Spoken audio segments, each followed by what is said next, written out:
Run that same play the other side. Run that same play. Other than the blaring classic rock and 80s hairband music, it's one of the first things you notice when you step onto the practice fields at Anthony Wayne.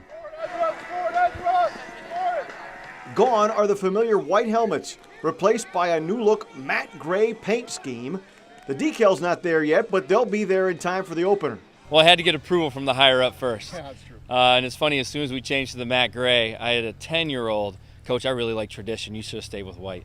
Now, it may not work for the 10-year-old crowd, but what about the varsity players? Oh, I love them. I love them. I think they're sweet. They're sweet, yeah. I was skeptical that they would chip, but they hold up pretty well, and I like them a lot. Who's the fashion consultant when it comes to the helmets? Is it Coach Brungard? I think it's Coach Brungard. I mean, he could work on his fashion a little bit, but the helmets are nice. And the biggest thing was with the stars that are on our helmet. You know, the 5-star general, I felt like they pop better with a gray background. So that was the attempt of looking flashy and also keeping our core values intact.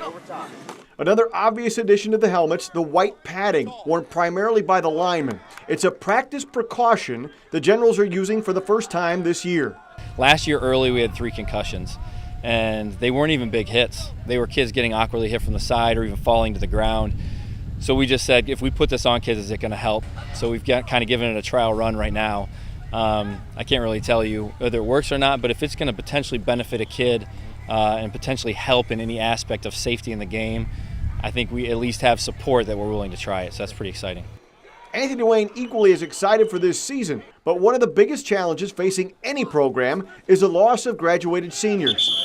They'll have to find some way to replace the production of first-team All-State playmaker Nick Schneider. It's a team effort. You know, we all have different strengths and different weaknesses, so I think if we come together, and we preached all summer that we got to get better one day at a time, so I think if everybody does their responsibility and works hard one day at a time, I think we'll be fine. It's a team effort.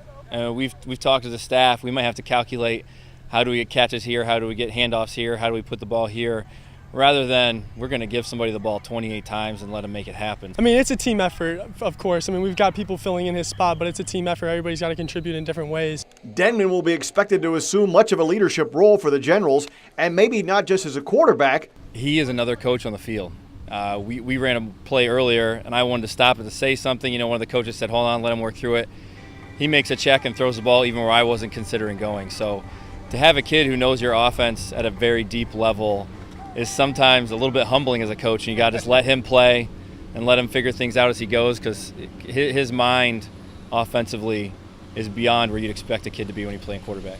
And after winning an NLL title last year, the first in almost 3 decades, Denman believes this, his final year of high school football, could be just as special. I'm very excited, first of all, because I can't wait to go back out there. It's just no better feeling. But I'm really excited to play with all of my teammates too and competing with them, so it's going to be a fun time.